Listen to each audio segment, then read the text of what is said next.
Dear Lady Love TV, Patawad, mahal kita pero ayoko na. Pain and love, my man. Tunghay na po natin ang ikasampung bahagi. Nagkakilala sila sa isang party halos isang taon na nakalilipas. Ipinakilala si Sylvia sa kanya ng isang kaibigan. Di siya friendly sa babae nung umpisa. Civil lang. Pero sobrang cheerful ng personality ni Sylvia. Talagang ginawa nito ang lahat para kausapin niya ito. Bago matapos ang party, natatawa na siya sa mga punchline ng babae. They became friends and then lovers eventually. Habang nagbibihis, tumunog yung cellphone ni Yunjin na nakapatong sa ibabaw ng kama. Na makita na ang bayaw na si Achilles na tumatawag, may kung anong pakiramdam ang bumalot sa kanya. Hindi tumatawag ang lalaki sa kanya. Kung tumawag man dahil ang ate Mika niya ang gumagamit ng cellphone nito dahil lowbat ang gamit ng kapatid. Sinagot niya ang tawag. Malamang ang ate niya yon. Hello, Yunjin. Pagkarinig sa boses ni Achilles ay natigilan siya. Ang lalaki nga talaga. Hi, kuya. Hi. Hindi siya agad nakapag-isip ng sasabihin. Napatawag ka. Kamusta? Kamusta sina ate at ang mga bata? May mahalaga akong sasabihin kaya ako tumawag. Sabi ni Achilles. Mika was hospitalized. We lost our baby. Nabasag ang boses nito sa huling sinabi. Natigilan si Yunjin. May kilabot na pumuno sa buong pagkatao niya. Don't ever say those words again. Huminga siya ng malalim. Pupunta ako dyan ngayong weekend. Thank you. Simple mga salita pero mabigat ang damdaming nakapaloob doon. Nang mawala na si Achilles sa kabilang linya, napaupo siya sa ibabaw ng kama. May ibinabalik na masamang alaala at masasakit na damdamin. Ang pagtawag nito sa kanya. It was really ironic that Achilles was also the one who called when Sarah lost their child. May mga damdamin na hindi niya kayang pigilan kahit pilit pang pagtakpan. 5 taon na ang lumipas. Lahat iginawa niya para lang makabangon. Para kahit paano, makalimutan ang guilt at galit sa sarili. Akala niya malakas na siya ngayon. Hindi pa rin pala. Naapektuhan pa rin siya. At ngayon, sa pagbabalik sa Baguio ay magkikita uli sila ni Sarah. 5 taon silang hindi nagkita. Sinadya niyang huwag hanapin kung mayroon mang social media account si Sarah. For her sanity's sake, he avoided her. This is not about you, Yunjin. Kailangan ka ng kapatid mo. Paglabas ng kwarto, nasa salas na si Sylvia. Nakangiti ang girlfriend pero parang nakita ng kanyang ekspresyong nabura ang ngiti nito. Ay problema ba? Trabaho ba? Gusto na naman ba ng boss mo na magtrabaho ka kahit weekend? Hindi tungkol sa trabaho. My sister had a miscarriage. Agad na bumakas ang simpatya sa mukha ng girlfriend. I'm sorry. It's not your fault. Uuwi ako sa Baguio. Sa makalawa siguro para may ayos ko muna yung mga may iwan na trabaho dito. Gusto mo bang samahan kita? Sylvia. Tiningnan niya si Sylvia. Hindi niya ito pwedeng isama doon. I know. Umuntong hininga ang girlfriend. Nag-aalala lang din ako.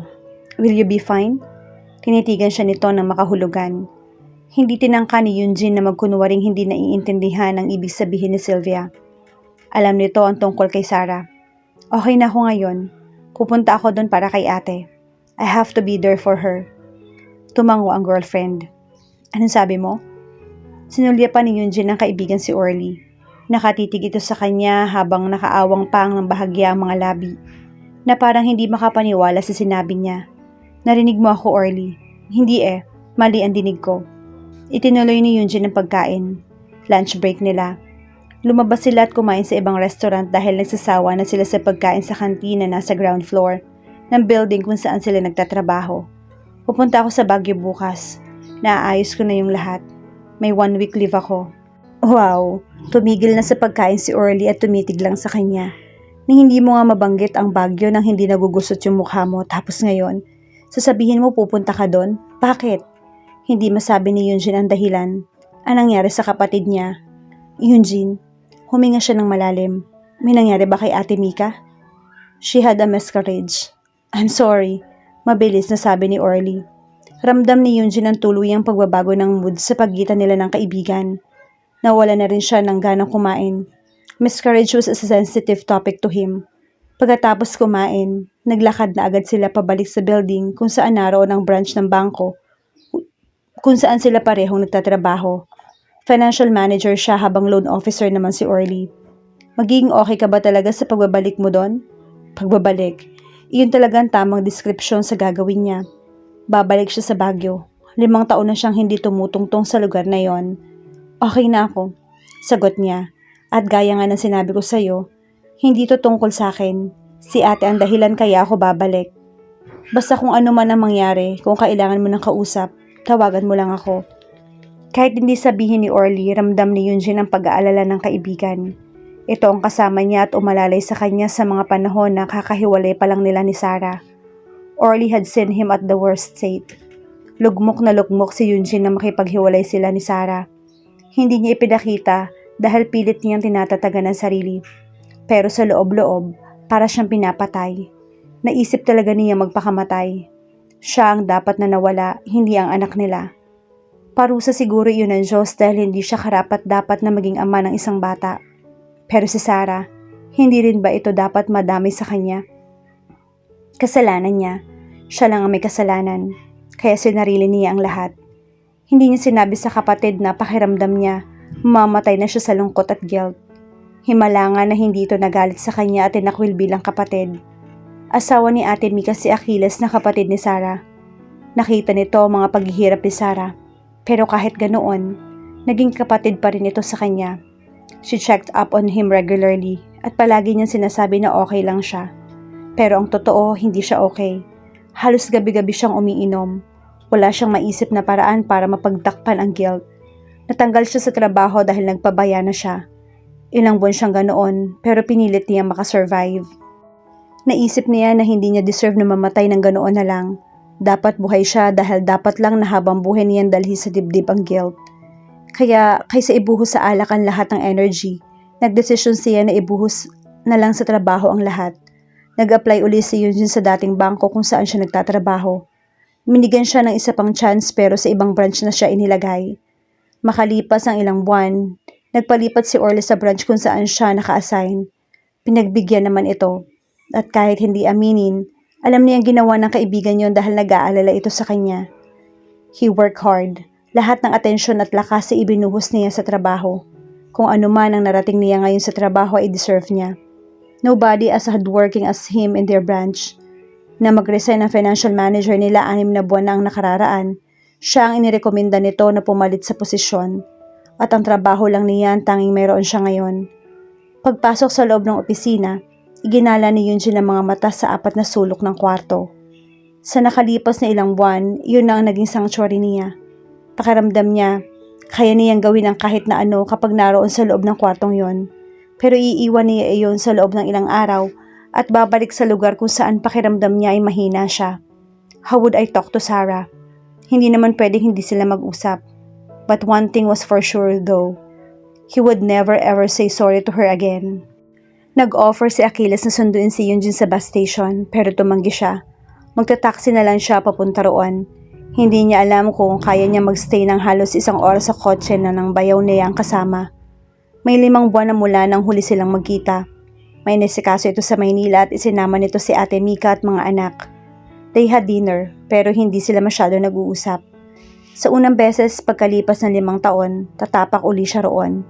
Ngayon lang din niya makikita uli ang pamilya ni Sarah. Pero nakita niya ang dating asawa ng ilang beses. He saw her almost 2 years ago. Pumasok si Sarah sa loob ng isang department store. Sinundan niya ito pero malaki ang distansya nila. Ni hindi niya tinangka na magpakita. Wala kasi siyang lakas ng loob. Hindi handa si Yunjin na makita kung ano man ang magiging reaksyon nito kapag nakita siya. Kaya sumunod na lang siya ng sumunod hanggang sa lumabas si Sarah ng department store. She looked fine, better than fine. She looked really good. Mukhang maayos ang buhay at masaya ito.